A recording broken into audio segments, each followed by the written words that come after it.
everyone, welcome back to our YouTube channel गुर मंत्र शिक्षा का ग्रंथ। मैं हूं आपकी एजुकेटर निधि दुआ और मैं आपको पढ़ाती हूं केमिस्ट्री फॉर गेट एग्जाम। ये है हमारा केमिस्ट्री का सिलेबस फॉर गेट एग्जाम। अब तक हमने सेक्शन 1 और सेक्शन 2 कंप्लीट कर लिए थे। सेक्शन 3 में हमने ग्रुप 1 के बारे में स्टडी कर लिया है। So without any further delay अब हम स्टार्ट करने जा रहे हैं आज का टॉपिक अबाउट ग्रुप 2 एलिमेंट्स। लेकिन हम सबसे पहले एक बार फटाफट से रिवाइज कर लेते हैं कि हमने एस ब्लॉक एलिमेंट्स के अंदर क्या पढ़ा था। हमने अब तक देखा था कि S block elements periodic table के वो एलिमेंट्स हैं जिनके अंदर लास्ट इलेक्ट्रॉन उनके आउटर मोस्ट एस ऑर्बिटल के अंदर फिलअप होता है। ग्रुप 1 और ग्रुप 2 बिलोंग करते हैं एस ब्लॉक एलिमेंट्स में। ग्रुप 1 और ग्रुप 2 के एलिमेंट्स केवल 2 इलेक्ट्रॉन्स ही एक्वायर कर सकते हैं, एकोमोडेट कर सकते हैं, क्योंकि उनके पास केवल एस ऑर्बिटल होता है। आप ये बहुत अच्छे से जानते हैं कि एक एस ऑर्बिटल के अंदर केवल 2 इलेक्ट्रॉन्स ही मैक्सिमम टू मैक्सिमम फिलअप हो सकते हैं। ग्रुप 2 एलिमेंट्स जो होते हैं, जितने भी एलिमेंट्स आते हैं ग्रुप 2 के अंदर, उन्हें कहा जाता है एल्केलाइन अर्थ मेटल, जिसके अंदर से बेरिलियम को एल्केलाइन अर्थ मेटल कंसिडर नहीं किया जाता। देखिए ये आपकी पीरियोडिक टेबल है। इसके अंदर जैसे कि आपको दिख रहा है, ये आपका ग्रुप 1 है, ये आपका ग्रुप 2 है। ग्रुप 2 के अंदर आपके पास मेटल्स है magnesium, calcium, strontium, barium and radium. But जैसा कि आपको दिख रहा है, यहाँ पे आपका बेरिलियम को कंसिडर नहीं किया जाता as a alkaline earth metal, although ये ग्रुप 2 का मेंबर है। तो चलिए अब हम एक एक करके स्टडी करते हैं हमारे ग्रुप 2 के बारे में। सबसे पहले एक जनरल ओवरव्यू है ग्रुप 2 के बारे में कि ग्रुप 2 के अंदर कौन कौन से मेटल्स आते हैं। ग्रुप 2 के अंदर आते हैं beryllium, magnesium, calcium, strontium, barium and radium. These elements with the exception of beryllium are commonly known as alkaline earth metal. और इन्हें alkaline earth metal इसीलिए कहा जाता है क्योंकि इनके ऑक्साइड्स और हाइड्रोक्साइड्स alkaline नेचर के होते हैं और ये मेटल ऑक्साइड्स अर्थ के क्रस्ट में पाए जाते हैं। Next is about the group 2 elements. Group 2 elements जितने भी होते हैं उनके अंदर उनके लास्ट के जो 2 इलेक्ट्रॉन्स हैं, मतलब उनके अंदर तो होते ही केवल 2 इलेक्ट्रॉन्स हैं, तो वो आते हैं उनके आउटर मोस्ट शेल में और उनका कॉन्फ़िगरेशन होता है NS2। बात की जाए अगर जितने भी ग्रुप 2 के एलिमेंट्स हैं उनके अंदर से रेडियम जो होता है वही केवल एक रेडियो एक्टिव एलिमेंट है।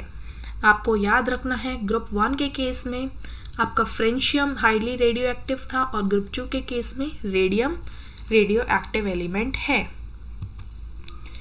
नेक्स्ट अब हम बात करने जा रहे हैं about physical properties of group 2 elements कि क्या क्या प्रॉपर्टीज हैं ग्रुप 2 के एलिमेंट्स की।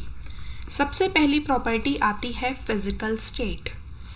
जितने भी ग्रुप 2 के एलिमेंट्स हैं वो सभी ग्रेइश वाइट कलर के होते हैं।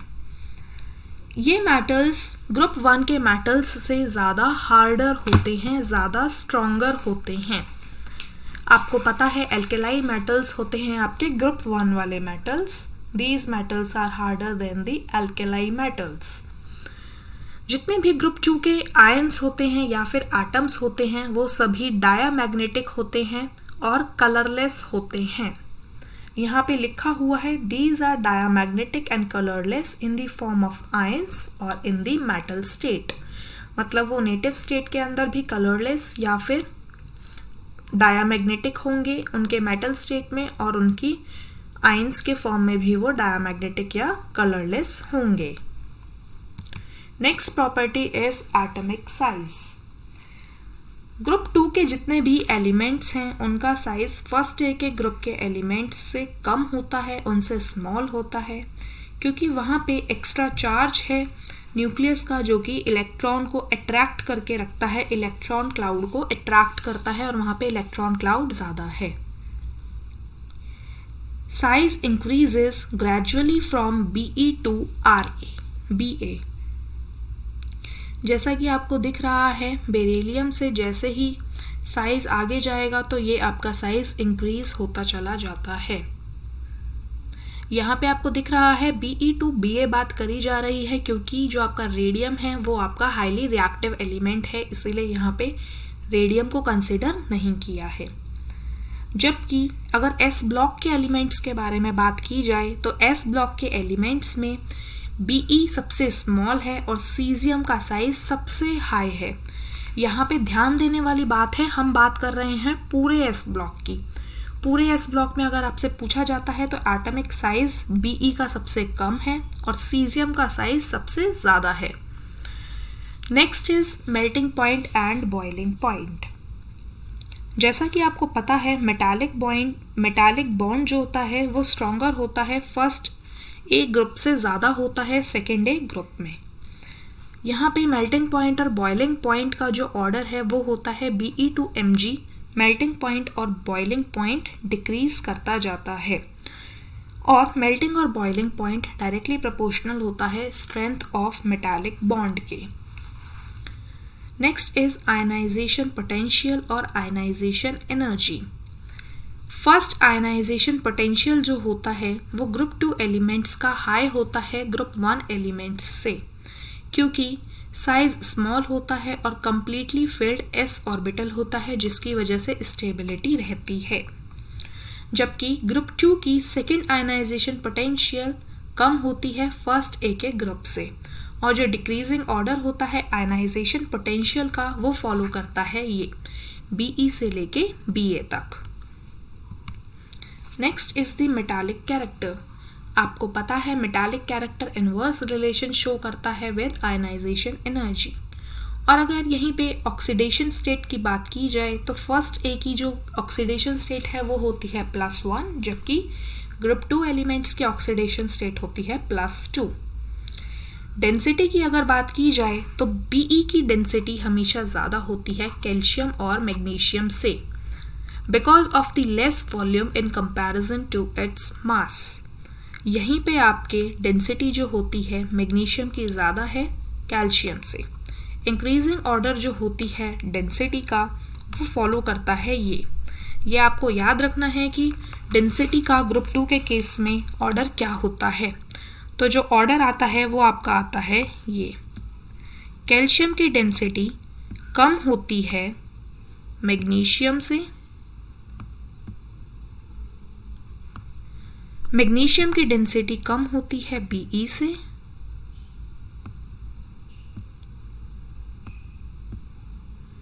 Be की डेंसिटी कम होती है स्क्रॉन्शियम Sr से और सबसे ज़्यादा डेंसिटी होती है Ba की बेरियम की। ये पॉइंट बहुत ज़्यादा इंपॉर्टेंट है, आपको याद रखना है। Okay, next is the conductivity. ये ग्रुप 2 के एलिमेंट्स भी गुड कंडक्टर होते हैं हीट और इलेक्ट्रिसिटी के, क्योंकि इनके पास भी 2 फ्री इलेक्ट्रॉन्स प्रेजेंट होते हैं। लेकिन सेकेंड ए की जो कंडक्टिविटी होती है वो फर्स्ट ए से ज़्यादा होती है। Next is the flame test. आपको पता है फ्लेम टेस्ट का मतलब होता है बंसन फ्रेम के साथ कलर देना। फ्लेम टेस्ट के अंदर आपके बेरिलियम और मैग्नीशियम कोई भी कलर शो नहीं करते विद फ्लेम, क्योंकि बेरिलियम और मैग्नीशियम का जो साइज है वो काफ़ी स्मॉल है, तो इनके जो इलेक्ट्रॉन्स होते हैं वो स्ट्रांगली बाउंड रहते हैं, तो ये एक्साइटेड स्टेट के अंदर जल्दी से नहीं जा पाते, इसीलिए ये नो फ्लेम शो करते हैं। जबकि कैल्शियम, स्क्रॉन्शियम और बेरियम एक कैरेक्टरिस्टिक कलर शो करते हैं, जैसे कि कैल्शियम को जब भी आप फ्लेम टेस्ट करेंगे तो कैल्शियम का कलर आता है ब्रिक रेड, स्क्रॉन्शियम का आता है डार्क रेड और बेरिलियम का आता है ग्रीन कलर। ये फ्लेम टेस्ट वाला बहुत ज़्यादा इंपॉर्टेंट है, ये पॉइंट आपको लर्न रखना है कि कौन सा एलिमेंट कौन सा कलर शो करता है। एक बार हम रिवाइज करते हैं ग्रुप 1 के केस में। ग्रुप 1 के केस में आपको पता है लिथियम आपका क्रिम्सन रेड कलर शो कर रहा था, सोडियम आपका गोल्डन येलो था, पोटेशियम आपका वायलेट था, रुबीडियम रेड वायलेट था और सीजियम ब्लू था। वैसे ही आपको ग्रुप 2 के केसेस में भी याद रखना है, बेरिलियम और मैग्नीशियम कोई फ्लेम नहीं शो करते, जबकि कैल्शियम से लेके बेरियम तक एक कैरेक्टरिस्टिक कलर शो होता है। Next is about the photo electric effect. Group 2 के एलिमेंट्स जो होते हैं वो कभी भी फोटो इलेक्ट्रिक इफेक्ट शो नहीं करते, जबकि ग्रुप 1 के अंदर सीजियम जो था वो बहुत अच्छा फोटो इलेक्ट्रिक इफेक्ट शो कर रहा था। Next is the standard oxidation potential. Standard oxidation potential means they have the lower value of standard oxidation potential due to their small size. Small size की वजह से ग्रुप 2 एलिमेंट्स की standard oxidation potential काफ़ी कम होती है। Standard oxidation potential आपका increase करता है Be to Ba। Next is the complex formation tendency. Group 2 के जितने भी एलिमेंट हैं वो काफ़ी कम टेंडेंसी शो करते हैं कॉम्प्लेक्स कंपाउंड बनाने के लिए, क्योंकि उनके कैटाइन का जो साइज है स्मॉल होता है बेरिलियम और मैग्नीशियम के केस में, तो वो कॉम्प्लेक्स कंपाउंड्स बना देते हैं। जबकि ग्रुप 1 के केस में केवल लिथियम ऐसा एलिमेंट था जो कि कॉम्प्लेक्स कंपाउंड बना रहा था Li+, जो कि कॉम्प्लेक्स कंपाउंड का फॉर्मेशन में हेल्प करता है। Now this is the important point, the order of standard oxidation potential of S block elements. ये आपको पूरे S ब्लॉक के केस में स्टैंडर्ड ऑक्सीडेशन पोटेंशियल बता रखा है, ये आपको लर्न रखना है। ये सीरीज आपको लर्न रखनी है। ये आपका order of standard oxidation potential बता रही है इन S block elements. Next is the chemical properties of group 2 elements. Chemical properties की अगर बात की जाती है ग्रुप 2 एलिमेंट्स के केस में, तो सबसे पहले हम पढ़ने जा रहे हैं रिएक्टिविटी। ये रिएक्टिविटी ग्रुप 2 के एलिमेंट्स किसी भी चीज़ के साथ शो कर सकते हैं। हम बेसिकली पढ़ेंगे वाटर के साथ। रिएक्टिविटी की अगर बात की जाए तो ग्रुप 2 के एलिमेंट्स लेस रिएक्टिव होते हैं than group 1 elements. Order of reactivity जो होती है वो Be से लेके Ba तक बढ़ती है। आपको पता है down the group reactivity increase होती है। Be जो होता है वो कभी भी हॉट वाटर के साथ रिएक्टिविटी शो नहीं करता, हॉट वाटर के साथ रिएक्शन नहीं शो करता, जबकि मैग्नीशियम हॉट वाटर के साथ रिएक्ट करता है और बाकी बचे हुए ग्रुप 2 के एलिमेंट्स कैल्शियम, स्ट्रोंशियम और बेरियम रिएक्ट कर जाते हैं कोल्ड वाटर के साथ। एक बार हम जल्दी से रिवाइज करते हैं। अगर हम ग्रुप 1 की बात करते हैं तो ग्रुप 1 के अंदर आपका जो लिथियम था वो रिएक्टिविटी शो कर रहा था स्टीम के साथ, जबकि रुबीडियम और सीजियम जो थे वो आपके कोल्ड वाटर के साथ भी रिएक्टिविटी शो कर रहे थे। Next is the reactivity with air. अगर रिएक्टिविटी की बात की जाए विद एयर तो Be बेरिलियम के अलावा ये जो मेटल्स हैं बाकी के वो इजीली टार्निश हो जाते हैं एयर के अंदर, क्योंकि इनके ऊपर एक ऑक्साइड की लेयर फॉर्मेशन हो जाता है। और बेरियम जो होता है वो आपका पाउडर्ड फॉर्म में होता है, या फिर हम बोले बेरियम जब पाउडर्ड फॉर्म में होता है तो वो बर्स्ट हो जाता है, वो जल जाता है into flame on exposure to air.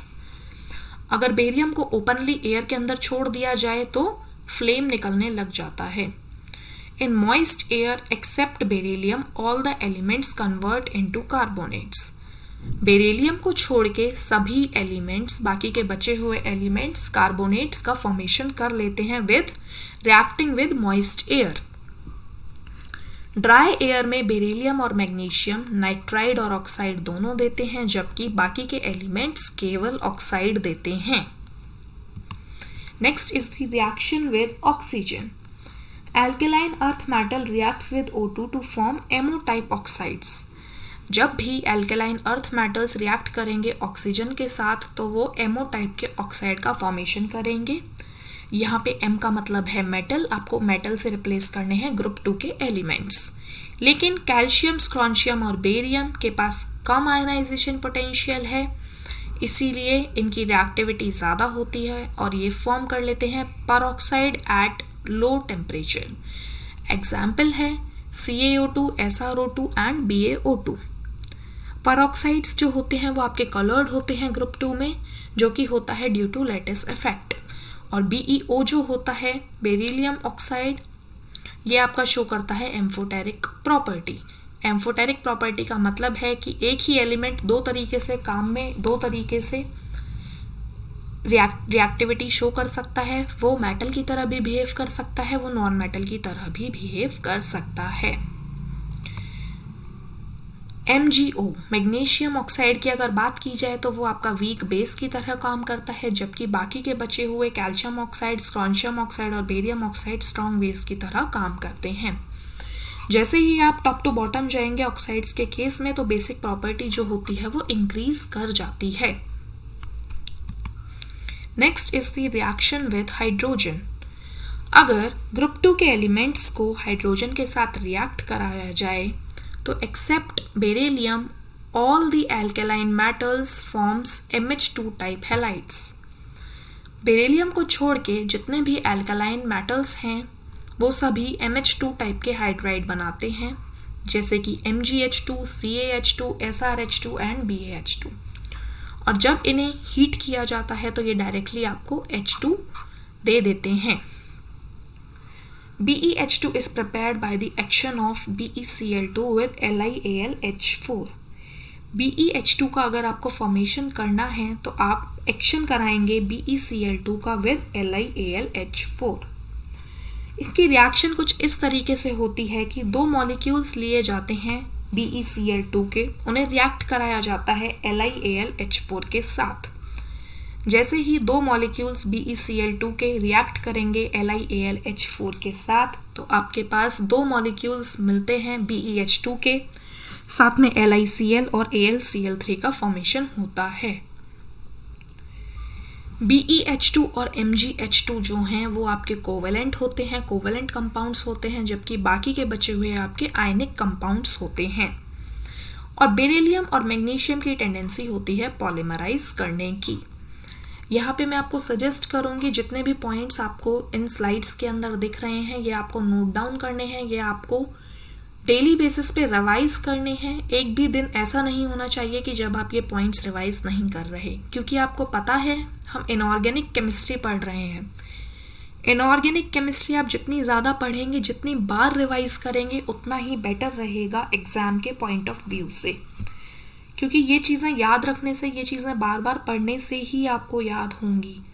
ये आपको रटनी नहीं है, समझनी भी है, लेकिन आपको कुछ चीज़ें याद भी रखनी होंगी। तो चलिए आगे देखते हैं। Next is E reaction with water. ये मेटल्स धीरे धीरे रिएक्ट करते हैं पानी के साथ, जिसकी मदद से ये H2 गैस का फॉर्मेशन करते हैं और मेटल हाइड्रोक्साइड का फॉर्मेशन हो जाता है। आपको दिख रहा है ये आपका मेटल है, ग्रुप 2 का मेटल आपको लेना है। जैसे ही आप पानी के साथ रिएक्ट कराएंगे, दो मॉलिक्यूल पानी के लेंगे, तो MOH होल्ट वाइज का फॉर्मेशन होगा, साथ में H2 गैस का फॉर्मेशन होगा। आपने ये देख लिया था कि बेरिलियम कभी भी रिएक्ट नहीं करता पानी के साथ, जबकि मैग्नीशियम हॉट वाटर के साथ रिएक्ट करता है। कैल्शियम, स्ट्रोंशियम और बेरियम कोल्ड वाटर के साथ रिएक्ट कर जाते हैं, लेकिन ये रिएक्शन इतनी ज़्यादा एनर्जेटिकली नहीं होती, इतनी ज़्यादा अच्छे से नहीं होती जितना एल्केलाई मेटल्स शो करते हैं। Next is the reaction with halogens और रिएक्शन विद हैलाइड्स। हैलाइड्स आपको पता है ग्रुप 17 के एलिमेंट्स, जैसे कि फ्लोरीन, क्लोरीन, ब्रोमीन और आयोडीन। जब भी ग्रुप 2 के एलिमेंट्स की रिएक्शन हेलोजन के साथ कराई जाती है तो MX2 टाइप के मेटल हैलाइड्स का फॉर्मेशन होता है, जैसे कि BeCl2, BaCl2। और आयनिक नेचर जो होता है MX2 का, वो इंक्रीज करता है BeCl2 से BaCl2 की तरफ। Next is the order of ionic nature. अगर आयनिक नेचर की बात की जाए तो BeCl2 से जैसे ही आप BaCl2 की तरफ बढ़ेंगे तो आयनिक नेचर हैलाइड्स के केस में इंक्रीज होगा। वहीं अगर सॉल्युबिलिटी की बात की जाए वाटर के अंदर, तो BeCl2 से BaCl2 की तरफ सॉल्युबिलिटी कम होती जाती है। Next is the carbonate formation. Group 2 के जितने भी एलिमेंट्स हैं वो MCO3 टाइप के कार्बोनेट्स का फॉर्मेशन करते हैं। यहाँ पे आपको याद रखना है, जैसे ही आप MCO3 टाइप के कार्बोनेट्स को हीट करते हैं तो आपको MO प्लस CO2 का फॉर्मेशन होता है। MCO3 मतलब अगर आप एग्जाम्पल लेते हैं BeCO3 का, जैसे ही आप BeCO3 को हीट करेंगे तो आपको मिलेगा MO टाइप कंपाउंड, यानी कि BeO प्लस CO2 गैस का रिलीज होगा। Next is the formation of nitrate. जितने भी ग्रुप 2 के एलिमेंट्स हैं वो MnO3 होल ट्वाइस टाइप के नाइट्रेट का फॉर्मेशन करते हैं। स्टेबिलिटी आपकी इंक्रीज करती है BeNO3 होल ट्वाइस से BaNO3 होल ट्वाइस तक, लेकिन ये लेस स्टेबल होते हैं than first A group. Next is the formation of amalgam. जितने भी ग्रुप 2 के एलिमेंट्स हैं ये सभी मरकरी के साथ एमलगम का फॉर्मेशन करते हैं, जैसे कि ग्रुप 1 के एलिमेंट्स करते हैं। Now next and last point is solubility in liquid ammonia. केवल कैल्शियम, स्ट्रोंशियम और बेरियम ही ब्लू कलर का सॉल्यूशन देते हैं जब भी आप इन्हें सॉल्युबल करते हैं लिक्विड अमोनिया के अंदर, और वो कलर होता है ब्लू कलर। बेरिलियम और मैग्नीशियम का साइज काफ़ी कम होता है, इनकी आयनाइजेशन पोटेंशियल ज़्यादा होती है, इसीलिए ये डिसॉल्व नहीं हो पाते लिक्विड NH3 के अंदर। Dark blue colour of solution becomes fade if it is allowed to stand for a long time. It is because of the metal amide formation. Blue color of the solution disappears on addition of ammonium salt due to the NH3 formation. जैसे ही अगर blue colour का solution का colour disappear हो रहा है वो इसीलिए हो रहा है क्योंकि उसके अंदर अमोनियम का सॉल्ट ऐड कर दिया गया है। जैसे ही मेटल आयन की कंसंट्रेशन इंक्रीज कर दी जाएगी तो ये जो कलर था ये ब्रॉन्ज कलर में ब्रॉन्ज कलर में चेंज हो जाता है due to the cluster formation of metal ion. I hope अब आपको क्लियर होगा सारे पॉइंट्स। हमने ग्रुप 2 के बारे में एक जनरल ओवरव्यू ले लिया, हमने उनके फिजिकल प्रॉपर्टीज देख ली, हमने उनकी केमिकल प्रॉपर्टीज भी देख ली। नाउ इन केस अगर आप हमारे यूट्यूब चैनल पर नए हैं तो प्लीज़ लाइक, शेयर और सब्सक्राइब ज़रूर कीजिए। अगर आपको कोई क्वेरी है तो आप हमें मेल भी कर सकते हैं और कॉन्टैक्ट भी कर सकते हैं। You can also join our Telegram channel and Facebook page. Thank you very much guys. I hope आपको वीडियो पसंद आई।